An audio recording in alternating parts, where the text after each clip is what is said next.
अस्सलाम वालेकुम, आप देख रहे हैं हम बराबरी के साथ और मैं हूं फरीद रईस। कश्मीर हमारी शहरग है। बानी पाकिस्तान कायद आज़म मोहम्मद अली जिन्ना के इस जुमले के पीछे बहुत बड़ी हकीकत पोशीदा है। जिस तरह बदन के लिए लहू नागुज़ीर है, उसी तरह धरती के लिए पानी। और नाज़रीन, सोनी धरती के तकरीबन तमाम दरियाओं के सौते कश्मीर की हसीन वादी से फूटते हैं। अब यह बात भी कोई राज नहीं कि भारतीय नेताओं को बहुत पहले से एहसास था कि कश्मीर कितना अहम है। उन्होंने पहले तो चालबाजी से कश्मीर पर कब्जा जमाया और फिर यह कब्जा बरकरार रखने के लिए खून के दरिया बहा दिए। कश्मीर पर कई किताबों के मुसन्निफ प्रोफेसर रॉबर्ट जी वोल्सिंग के बकौल कश्मीर का तनाज़ा असल में पानी का झगड़ा है। I would modify that slightly. It's not exclusively about water, but steadily over the years, water has become more and more central to the Kashmir dispute.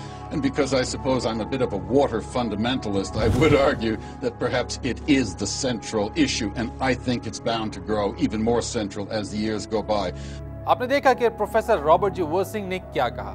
क़याम Pakistan के पहले दिन से पानी पर पाक भारत तनाज़ा छिड़ गया था। 1960 में सिंध तास मुआहदे से किसी हद तक मामला तय तो हो गया था, लेकिन भारत ने इस मुआहदे की खिलाफ वर्जी शुरू कर दी। ऐसे ही मुतनाज़ा आबी मंसूबों में से एक है वूलर बैराज, जिस पर मुज़ाकरात के लिए भारतीय वफ्द इस्लामाबाद में मौजूद है। ये मुज़ाकरात इसलिए भी अहम हैं कि जनूबी एशिया की दो एटमी ताकतों में जौहरी के बजाय पानी पर जंग के खदशात बढ़ रहे हैं।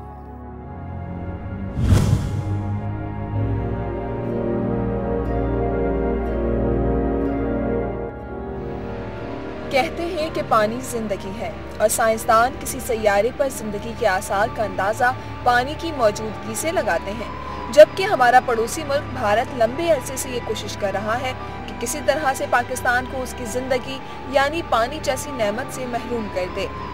तारीख गवाह है कि भारत ने हमेशा ही जनूबी एशिया पर अपनी बालादस्ती के ख्वाब देखे हैं।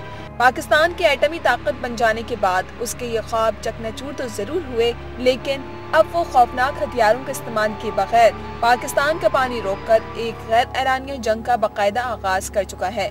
भारत इस वक्त 120 अरब डॉलर्स की लागत के नेशनल रिवर लिंकेज प्रोजेक्ट पर बड़ी खामोशी और तेजी से काम कर रहा है, जो 2016 तक मुकम्मल होगा।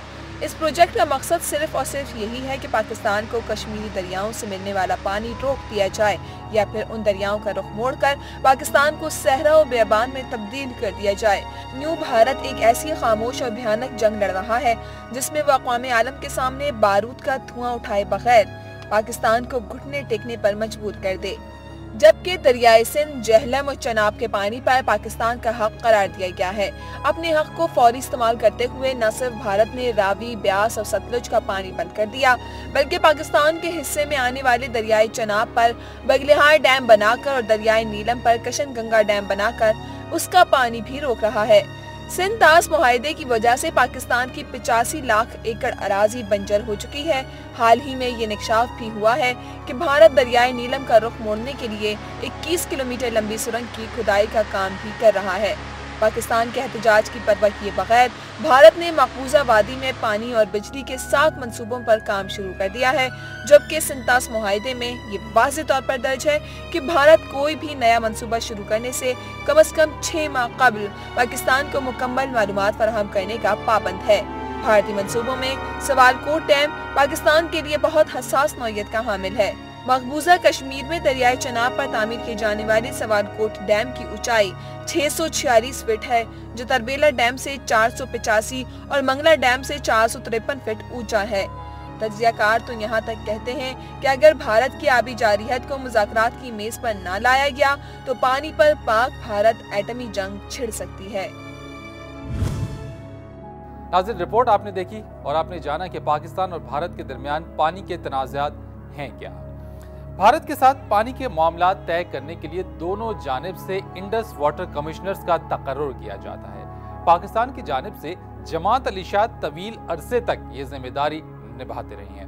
हमारे साथ लाहौर स्टूडियोज में जमात अली शाह साहब मौजूद हैं। उनकी जानिब चलेंगे, उनसे पूछेंगे कि पानी का तनाज़ा है क्या और मामलात किस हद तक आगे बढ़े हैं या क्या पेशरफ्त हो रही है। जमात अली शाह साहब, बहुत शुक्रिया आपने हमें ज्वाइन किया। सबसे पहले तो ये बताइएगा जबकि बाज़ हल्के ये खदशा जाहिर करते हैं कि भारत दरियाओं का पानी रोककर पाकिस्तान को रेगिस्तान बनाने की साजिश कर रहा है। ये खदशा किस हद तक दुरुस्त है? मैं समझता हूँ ये जो है खदशात तो अपनी जगह पर होते हैं और खदशात के कुछ बेसिस होते हैं। अब अगर देखें आपका जो प्रोग्राम है अमन बराबरी के साथ, इसका मतलब है कि खल्फशार है तो अमन की तरफ जाते हैं या जाने की कोशिश कर रहे हैं। तो यही खल्फशार था 1948 में पानी पर, और अमन की तरफ जाने के लिए सिंध तास मायदा किया गया और पाकिस्तान ने 26 मिलियन एकड़ फीट सालाना पानी की कुर्बानी देकर ये टीटी जो है इंडिया के साथ की। अच्छा शाह साहब, सिंध तास मुआहदा 1960 में हुआ था। ये बताइए कि पानी के मामले पर दोनों ममालिक के तनाज़ात कब शुरू हुए और इसकी बुनियादी जड़ आखिर है क्या? देखिए जी, मैं ये समझता हूँ, मेरा जो इस पर एक्सपीरियंस है कि ये सिंध तास मायदा इंडिया की जीत थी और इस जीत पर वो खुश था और वो ये चाहता था कि हम इसको इनिशियली हम इस पर अमल दरामद करें। तो इसलिए अगर आप इसके पहले 10 साल देखेंगे तो उसमें ऐसा कोई खलफशार की बात नहीं थी, लेकिन 65 की वार का थोड़ा सा असर हुआ, फिर 71 की वार आ गई और 71 बाद पहला जो प्रोजेक्ट इंडिया ने दरिया चानाब पर जो है बनाना शुरू किया वो सलाल डैम था और सलाल डैम एक हाई डैम था। इस पर पाकिस्तान ने ऑब्जेक्शन रेज किए टीटी के तहत और अल्टीमेटली इंडिया ने लो लेवल आउटलेट्स जो पाकिस्तान चाहता था बंद करें वो बंद कर दिए, गेट्स की हाइट जो है वो कम कर दी और ये इशू था, ये कमीशन लेवल पर हल नहीं हो सका। इससे ये अखज़ ये हुआ कि पहला इशू मेन कमीशन लेवल पर अगर हल नहीं हुआ तो उस वक्त ये दोनों गवर्नमेंट को समझ आ जानी चाहिए थी। अच्छा, मैं आपसे ये भी जरा जानना चाहूंगा कि पाकिस्तान को भारत के कौन से आबी मंसूबों पर एतराज़ है, अगरचे कि वो बहुत सारे मंसूबे बना रहा है, और जो हमारी जानिब से जो एतराज़ात हैं, खदशात क्या हैं, पाकिस्तान क्या खदशात जाहिर करता है उन मंसूबों के हवाले से?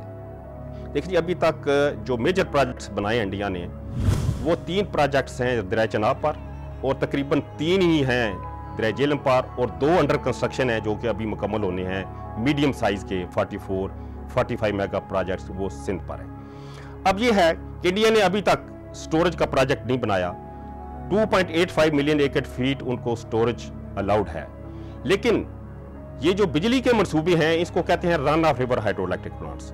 अब रन ऑफ रिवर में अगर टीटी को देखा जाए तो उसमें एक लफ्ज पांडिज है और पांडिज को कहते हैं लिमिटेड स्टोरेज। अब ये जो पांडिज है लिमिटेड स्टोरेज है, लेकिन इंडिया की ये कोशिश होती है कि इस लिमिटेड स्टोरेज को हम अनलिमिटेड कर दें, क्योंकि उनके पास स्टोरेज की गुंजाइश जो है वो कम है, 2.85 मिलियन एकड़ फीट है।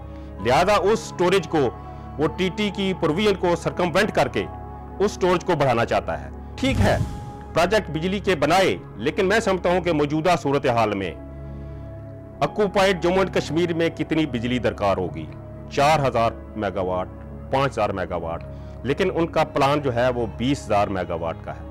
अब ये बिजली सारी जो है कुपट कश्मीर में जनरेट करके इंडिया ले जाई जाए और एनवायरमेंटल इफेक्ट जो है ऑक्युपाइड कश्मीर की वो पाकिस्तान को झेलना पड़े, तो मैं समझता हूं कि ये टीटी की स्पिरिट नहीं होनी चाहिए।